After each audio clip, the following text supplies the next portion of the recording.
Good morning student, myself Seema Mishra from Shiv Jyoti educational group Kota. बच्चों, आज हम हिंदी 2 से ग्रामर से हम अपने पार्ट 1 भाषा, लिपि और व्याकरण का दोहरान करेंगे। उसके बाद पार्ट 20 मुहावरे और लोकोक्तियों को भी पढ़ेंगे। तो यहाँ हम शुरू करने जा रहे हैं भाषा, लिपि और व्याकरण। बच्चों, भाषा क्या है? भाषा वह साधन है जिसके द्वारा हम अपने मन के विचारों को सामने वाले के सामने प्रस्तुत करते हैं या बोलकर बताते हैं। उसी प्रकार सामने वाले के विचारों को जब हम सुनकर या पढ़कर जानते हैं, उसे भाषा कहते हैं। भाषा विचारों के आदान प्रदान का साधन है। अब आते हैं भाषा के प्रकार पर। भाषा 2 प्रकार की होती है। आप सबको पता है बच्चों कि हमने भाषा के प्रकारों को पढ़ा है। तो यहाँ हम जान रहे हैं भाषा कितने प्रकार की होती है। भाषा 2 प्रकार की होती है। सबसे पहले हम आएंगे भाषा के मौखिक रूप पर। तो यहाँ मौखिक और भाषा का दूसरा रूप क्या कहलाता है? लिखित। ये तो आप सभी जानते हैं। यानी जो भाषा हम बोलकर व्यक्त करते हैं वो मौखिक भाषा होती है, और जिसे हम लिखकर व्यक्त करते हैं वह लिखित भाषा होती है। अब आप अपनी बुक में पेज नंबर 2 खोल लीजिए। उसमें देखिए हम भाषा के रूपों के बारे में जाना है। अब आ जाते हैं हम लिपि के बारे में जानने के लिए। बच्चों, लिपि क्या है? मौखिक ध्वनियों को लिखित रूप में अंकित करने के लिए जिन चिन्हों का प्रयोग किया जाता है वह लिपि कहलाती है। आप सब ने इससे पहली वाली कक्षाओं में भी पढ़ रखा है कि हम लिपि के बारे में जानते हैं। लिपि कौन कौन सी होती है? भाषाओं की, सभी भाषाओं की अलग अलग लिपि होती है। हिंदी, संस्कृत, गुजराती, मराठी की लिपि देवनागरी है, और साथ में अंग्रेजी की लिपि रोमन है, उर्दू की लिपि फारसी है। उसी प्रकार सभी भाषाओं की अलग अलग लिपि दी गई है। तो यहाँ हम जान रहे हैं लिपि के बारे में। तो मैंने आपको अभी भी बताया है कि हिंदी की जो लिपि है वो कौन सी है। आप सभी जानते हैं कि हिंदी की लिपि है हमारी देवनागरी। ये देवनागरी जो लिपि है ये संस्कृत की भी आती है, साथ में मराठी और गुजराती की, यानी कि इन भाषाओं की लिपि देवनागरी है। ऐसे ही हम ले लेते हैं अंग्रेजी की। तो अंग्रेजी की जो लिपि है वो है रोमन। ऐसे ही अलग अलग भाषाओं की अलग अलग लिपियां यहाँ दी गई हैं। आप अपनी पुस्तक में देखेंगे तो वहाँ आपको सभी लिपियों के बारे में दे रखा है। यानी अंग्रेजी की रोमन है, उर्दू की लिपि फारसी है, और पंजाबी की लिपि गुरुमुखी दी गई है। अब आ जाते हैं बच्चों हम व्याकरण पर। पेज नंबर 3 पर आ जाइए आप लोग।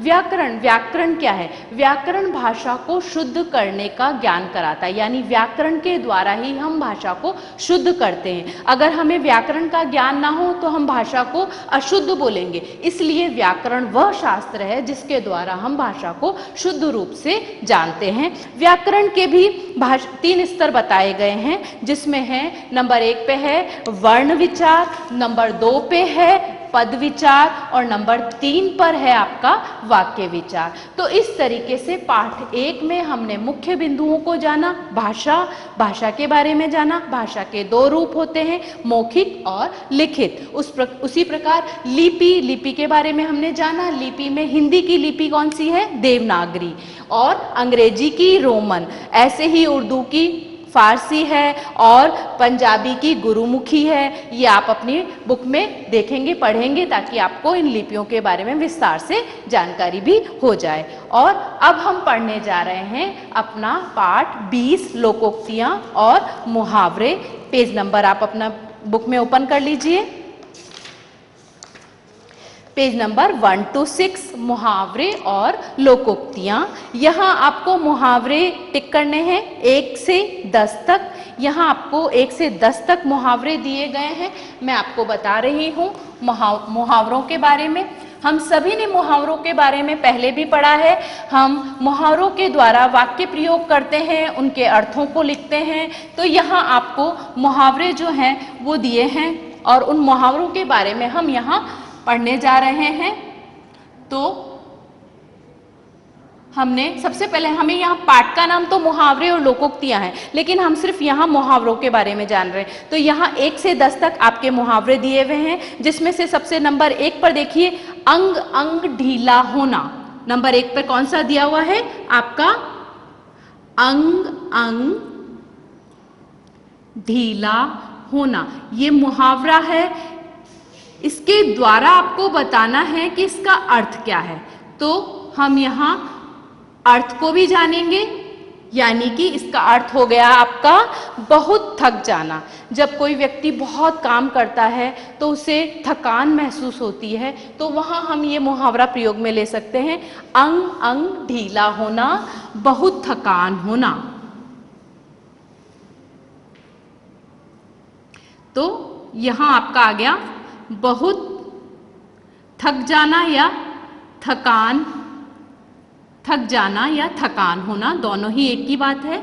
तो यहाँ इसी से हम, अगर हमें वाक्य प्रयोग करना है तो हम इसी से वाक्य प्रयोग करेंगे। लेकिन ध्यान रखना है आपको, जब हम वाक्य प्रयोग करेंगे तो हमारे वाक्य प्रयोग में मुहावरा आना चाहिए, ना कि उसका अर्थ आना चाहिए। अर्थ तो सिर्फ हमने जानने के लिए यहाँ पर लिखा है, लेकिन जब हम वाक्य बनाते हैं तो हम वहाँ मुहावरे का प्रयोग करते हैं। ऐसे ही हम ले लेते हैं आग बबूला होना। आप सबको पता है, देखिए 6 नंबर पे आ रहा है आपका आग बबूला होना।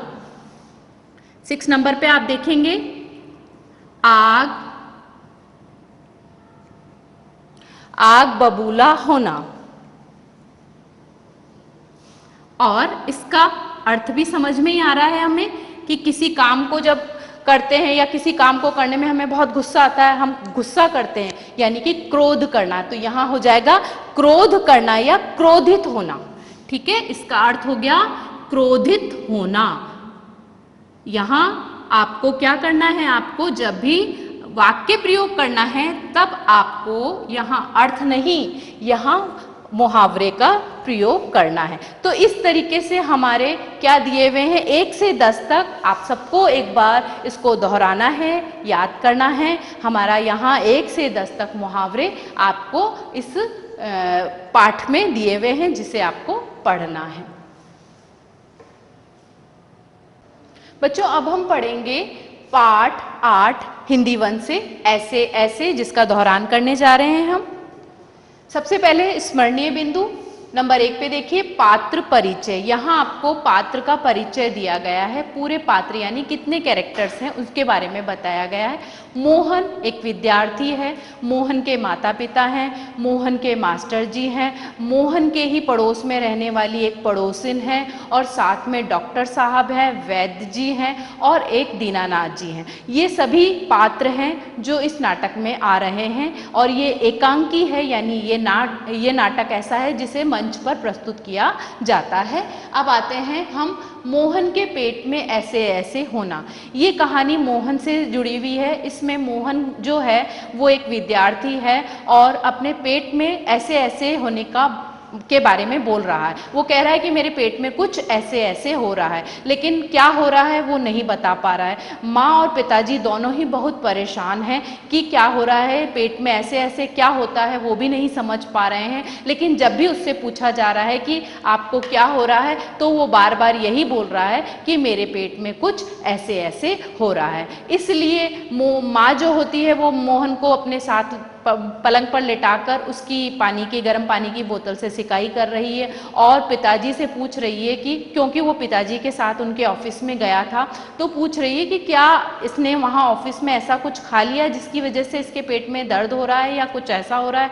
तो पिताजी बोलते हैं नहीं, ये मेरे साथ जब गया था तो उसने वहाँ पर सिर्फ एक संतरा और एक केला ही खाया था, और कुछ भी उसने वहाँ पर नहीं खाया है। अब आते हैं हम पिता द्वारा खाने के बारे में जानकारी देना, यानी कि एक केला और एक संतरा खाया था। क्या खाया था ऑफिस के अंदर?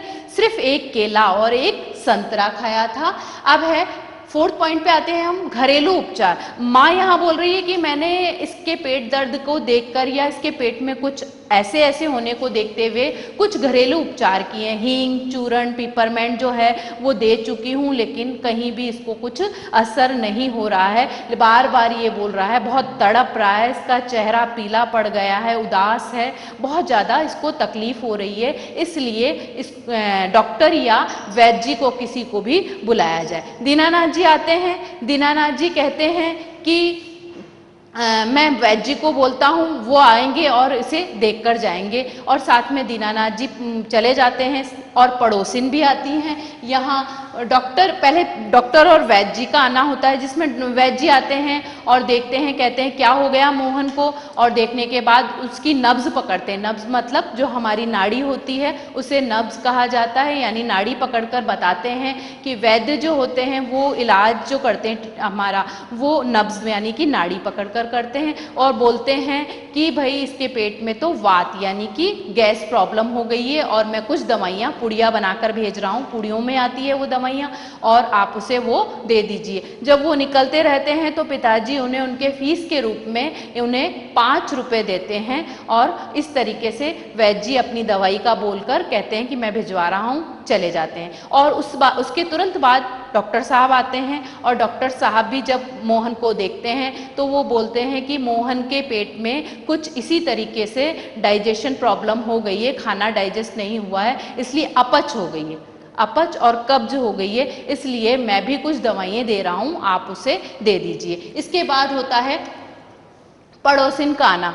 जो पास में रहती हैं पड़ोसिन वो आती हैं और वो बोलती हैं कि भाई मोहन को ऐसा क्या हो गया है, सभी को पता चल गया है मोहन को ऐसे पेट में क्या हो रहा है, जो सभी लोग इसको सोच के मिलने आते हैं। पड़ोसिन बोलती है तो पड़ोसिन ये भी बताती है कि आजकल बहुत तरह तरह की बीमारियां चल गई हैं, पता नहीं उसके क्या क्या नाम है, तो हो सकता है ऐसे ऐसे नाम की कोई नई बीमारी मोहन को हो गई है। इसके बाद मास्टर जी का आना होता है। मास्टर जी जो हैं वो वहाँ तक भी ये चीज़ पहुँच जाती है कि मोहन के पेट में कुछ ऐसे ऐसे हो रहा है। मास्टर जी आते हैं और मोहन से पूछते हैं कि मोहन तुम्हारे पेट में क्या हुआ है, तो वो कुछ भी नहीं बोलता और बस यही होता है कि कुछ ऐसे ऐसे हो रहा है। मास्टर जी उसको देखकर समझ जाते हैं और पूछते हैं कि क्या तुमने अपना गृह कार्य कर लिया है। मोहन कुछ भी जवाब नहीं देता और चद्दर में मुंह ढक लेता है। मास्टर जी समझ जाते हैं और फिर वो बोलते हैं कि तुम सभी को सच बताओ और वो कि तुमने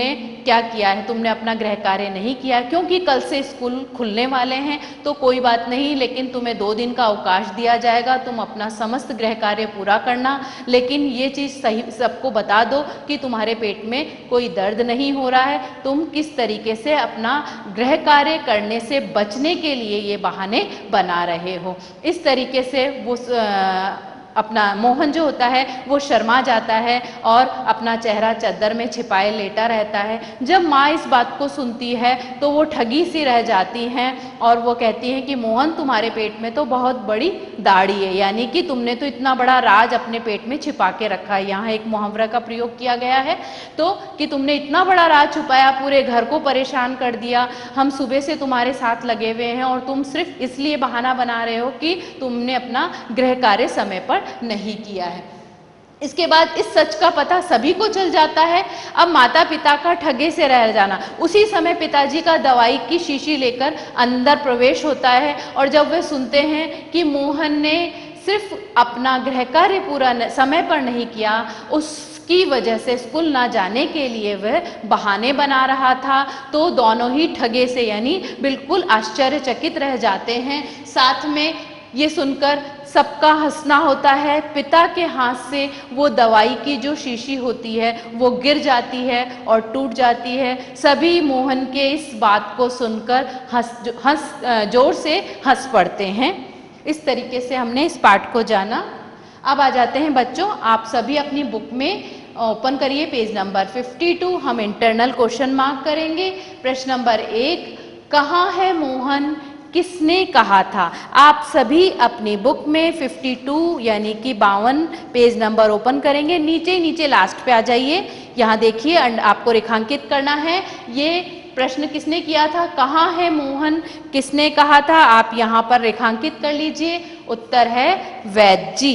तो यहाँ प्रश्न नंबर 1 इंटरनल क्वेश्चन है आपका, ये आपको पीडीएफ में भी ये क्वेश्चन मिलेंगे, लेकिन आप अपनी बुक में भी इन्हें रेखांकित करेंगे। अब आते हैं प्रश्न नंबर 2, मोहन की दवा किसके पास नहीं थी। ये पेज नंबर 55 पे है, पेज पलटिए, जिसमें आपको ऊपर ही ऊपर पिक्चर के साथ में ये क्वेश्चन दिख रहा है, वहीं पर लिखा हुआ है वैद्य और डॉक्टर, यानी किसी के पास नहीं थी, क्योंकि वो तो बीमार तो था ही नहीं, वो तो बहाने बना रहा था, इसलिए किसी के पास उसकी दवा नहीं थी। तो मोहन की दवा किसके पास नहीं थी, ना तो वैद्य जी के पास थी और ना ही डॉक्टर के पास। इस प्रकार प्रश्न नंबर 3 पर आते हैं। प्रश्न नंबर 3 पेज नंबर आपका 56 दिया हुआ है, नीचे नीचे बिल्कुल लास्ट में आ जाइए, ये लिखा हुआ है, क्यों रे मोहन तेरे पेट में तो बहुत बड़ी दाढ़ी थी। ये मैंने अभी आपको बताया है, माँ ने कहा था, जब माँ को ये इसके बारे में पता चला कि मोहन के पेट में कोई दर्द नहीं था, वो अपना गृह कार्य नहीं किया था,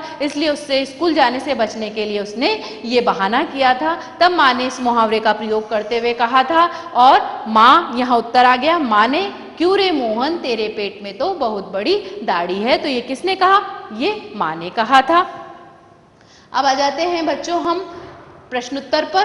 क, निम्नलिखित प्रश्नों के उत्तर दीजिए। नंबर 1 पे है, पिताजी ने वैद्य को भेंट में कितने रुपए दिए और डॉक्टर की फीस कितनी थी। मैंने अभी आपको बताया है, पिताजी ने वैद्य को भेंट में 5 रुपए दिए, 5 रुपए भी मैंने आपको बताया है, और डॉक्टर की फीस 10 रुपए थी। यहाँ डॉक्टर की फीस अलग है 10 रुपए, लेकिन वैद्य जी की फीस सिर्फ 5 रुपए, डॉक्टर की उनसे दुगनी फीस है। तो यहाँ वैद्य जी की फीस 5 रुपए और डॉक्टर की फीस 10 रुपए थी।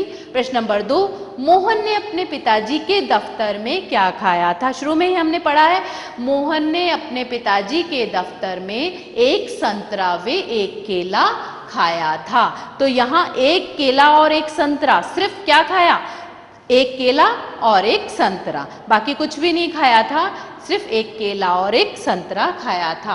प्रश्न नंबर 3, माँ मोहन के ऐसे ऐसे कहने पर क्यों घबरा रही थी, क्यों डर रही थी।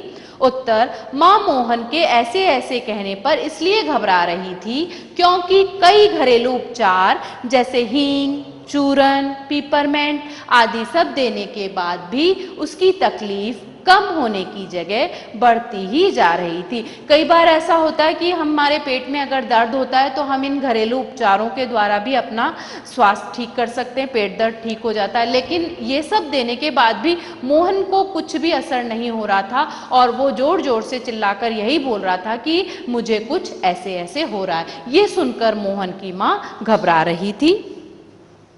प्रश्न नंबर 4, ऐसे कौन कौन से बहाने होते हैं जिन्हें मास्टर जी एक ही बार में सुनकर समझ जाते हैं, ऐसे कुछ बहानों के बारे में लिखिए। अब जो ज़्यादातर बच्चे कौन से बहाने बनाते हैं यहाँ उसके बारे में बताया है, और मास्टर जी किस तरीके से इन बहानों के बारे में समझ जाते हैं। देखिए, ऐसे कई बहाने होते हैं जिन्हें मास्टर जी एक ही बार में सुनकर समझ जाते हैं, जैसे बुखार होना, सिर में दर्द, पेट में दर्द, घर में मेहमान आने और पार्टी से घर देर से आने के कारण आदि। ये बहाने होते हैं जब हम अपना गृह कार्य समय पर नहीं करते हैं और स्कूल आने के बाद में हम इन बहानों के द्वारा उन कार्य से बचने का प्रयास करते हैं। अब प्रश्न नंबर 5, मास्टर जी ने मोहन के पेट दर्द होने का क्या कारण बताया। क्योंकि मास्टर जी समझ गए थे कि मोहन को कोई पेट में दर्द नहीं है, उसने गृह कार्य नहीं किया है, तो वो क्या बता रहे हैं, मास्टर जी ने मोहन के पेट में दर्द का कारण स्कूल का काम ना करना बताया, क्योंकि वो समझ गए थे कि इसने अपने 1 महीने की छुट्टी में अपना गृह कार्य समाप्त नहीं किया है, इसलिए स्कूल खुलने की वजह से वो बहाना कर रहा है और स्कूल का काम उसने नहीं किया है, उसके बारे में उन्होंने बताया। प्रश्न नंबर 6 देखिए, मोहन ने पिताजी के हर प्रश्न का क्या जवाब दिया। अब मोहन जो है, पिताजी जब भी उससे कुछ प्रश्न पूछ रहे हैं कि भाई तुम्हारे साथ क्या हो रहा है, तो हर बार वो यही बोल रहा है। मोहन ने पिताजी के हर प्रश्न का जवाब दिया कि पेट में कुछ ऐसे ऐसे होता है। वो ना तो ऐसा बोल रहा है कि मेरे पेट में दर्द हो रहा है या कोई तकलीफ, सिर्फ क्या बोल रहा है, मेरे पेट में कुछ ऐसे ऐसे होता है। बच्चों, अब हम जानेंगे अपने बाल राम कथा से अध्याय 1 से 5 तक, अवधपुरी में राम से चित्रकूट में भरत। तो हम आते हैं स्मरणीय बिंदु पर। नंबर 1 पे है पुत्रेष्टि यज्ञ। अब जब राजा दशरथ थे, जो अयोध्या के राजा थे, उनके कोई पुत्र नहीं था, तो पुत्र प्राप्ति के लिए उन्होंने एक यज्ञ किया जिसका नाम था पुत्रेष्टि यज्ञ। और इस यज्ञ के बाद उनके 4 पुत्र हुए, राम, लक्ष्मण, भरत, शत्रुघ्न। तो इस प्रकार से ये यज्ञ के द्वारा उनको पुत्र की प्राप्ति हुई। अब राजा पॉइंट 2 पे आते हैं, राजा जनक की शर्त। जब विश्वामित्र राम को अपने साथ ताड़का वध के लिए ले गए थे, वहाँ पर ही ताड़का वध के पश्चात विश्वामित्र को निमंत्रण आया था कि राजा जनक ने एक शर्त रखी है कि वहाँ जो धनुष है, शिव धनुष, उस पे जो भी प्रत्यंचा चढ़ाएगा उसका ही प्रत्यंचा चढ़ा देगा, उसी के साथ वो अपनी पुत्री सीता की विवाह करेंगे। तो राजा जनक की इस शर्त को सुनकर विश्वामित्र भी अब राम और लक्ष्मण के साथ जनकपुरी गए। पॉइंट 3 पे आते हैं, राम सीता विवाह। जब राजा जनक वहाँ पहुँचे तो दरबार के अंदर बहुत सारे राज्यों के, जो देश के थे, राजा आए हुए थे और राम लक्ष्मण को लेकर विश्वामित्र भी वहाँ पहुँच गए। जनक जी ने उनका स्वागत किया और इस तरीके से वहाँ स्वयंवर में सभी राजाओं ने उस धनुष को, शिव धनुष को उठाकर उस पर प्रत्यंचा यानी वो डोर चढ़ाने का प्रयास किया, लेकिन कोई भी सफल ना हुआ। विश्वामित्र की आज्ञा से राम ने उस धनुष पर जब प्रत्यंचा चढ़ाई तो वो शिव धनुष टूट गया और इस तरीके से राम और सीता का विवाह संपन्न हुआ। राम का राज्याभिषेक। अब क्योंकि राजा दशरथ वृद्ध हो चुके थे तो वे चाहते थे कि वे राम का राज्याभिषेक कर दें और वो राजा जो है राजा दशरथ अपनी पदवी राम को देना चाहते थे। 5 पे आते हैं, 2 वरदान। जब राजा दशरथ द्वारा बोले गए राम के लिए कि उनका राज्याभिषेक किया जाए तो ये बात कैकेयी को पता चली, तो कैकेयी ने अपने 2 वरदान मांगे।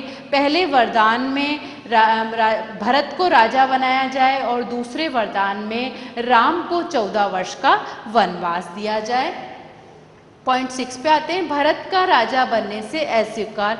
जब भरत को राजा बनने के लिए कहा गया तो भरत ने उसे अस्वीकार कर दिया, मना कर दिया। उन्होंने कहा कि नहीं, मैं राम के होते हुए अयोध्या का राजा कभी नहीं बन सकता, इसलिए वो शोभा भी नहीं देता कि राम के होते हुए मैं अयोध्या का राजा बनूं। पॉइंट 7 पे आ रहा है, पिता के वचन का पालन। क्योंकि राम को 14 वर्ष का वनवास दे दिया गया था तो राम इसलिए वन में चले गए थे। भरत के जाने पर भरत उन्हें चित्रकूट से वापस अयोध्या लेने गए थे, लेकिन राम ने इसे अस्वीकार कर दिया और कहा कि ये मेरे पिता के वचन का पालन है और मैं 14 वर्ष तक वन में रह के अपने पिता के वचन का पालन करूँगा। अब आ जाते हैं बच्चों प्रश्नोत्तर पर। निम्नलिखित प्रश्नों के उत्तर दीजिए। प्रश्न नंबर 1, पुत्रेष्टि यज्ञ किस महर्षि ने करवाया था? उत्तर, पुत्रेष्टि यज्ञ ऋष्यशृंग महर्षि ने करवाया था। प्रश्न नंबर 2, सीता, उर्मिला, मांडवी तथा श्रुतकीर्ति का विवाह किस किस के साथ हुआ था? क्योंकि राम 4 भाई थे, राम, लक्ष्मण, भरत, शत्रुघ्न, तो यहाँ जो सीता थी उनकी भी 3 बहनें थी, एक उर्मिला, श्रुतकीर्ति, मांडवी, तो यहाँ चारों का विवाह चारों पुत्रों के साथ हुआ था। विवाह परिचय, चारों नवयुवतियों का विवाह निम्न राजकुमारों के साथ संपन्न हुआ। सीता राम के साथ यानी कि सीता का विवाह राम के साथ हुआ। उर्मिला लक्ष्मण यानी उर्मिला का विवाह लक्ष्मण के साथ हुआ। मांडवी भरत यानी मांडवी का विवाह भरत के साथ। श्रुतकीर्ति शत्रुघ्न यानी श्रुतकीर्ति का विवाह शत्रुघ्न के साथ हुआ। अब प्रश्न नंबर 3 देखिए, महाराज दशरथ राम का राज्याभिषेक क्यों करना चाहते थे? उत्तर, महाराज दशरथ वृद्ध का यहाँ मतलब है बूढ़े, ठीक है। अगर कोई बूढ़ा हो जाता है तो उसे वृद्ध कहा जाता है। महाराज दशरथ वृद्ध हो चुके थे। राम ज्येष्ठ यानी बड़े पुत्र होने के साथ साथ गुणी तथा प्रजा के हित चिंतक थे, प्रजा के भला सोचने वाले थे। इसलिए राजा दशरथ राम का राज्याभिषेक करना चाहते थे।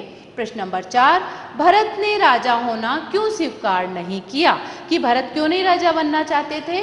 तो उत्तर है, भरत ने राजा होना इसलिए स्वीकार नहीं किया क्योंकि श्री राम के होते हुए अयोध्या पे राज्य करना उन्हें शोभा नहीं देता था, कि बड़े भाई हैं और उनके होते हुए मैं इस पे अयोध्या पर राज्य नहीं कर सकता हूँ।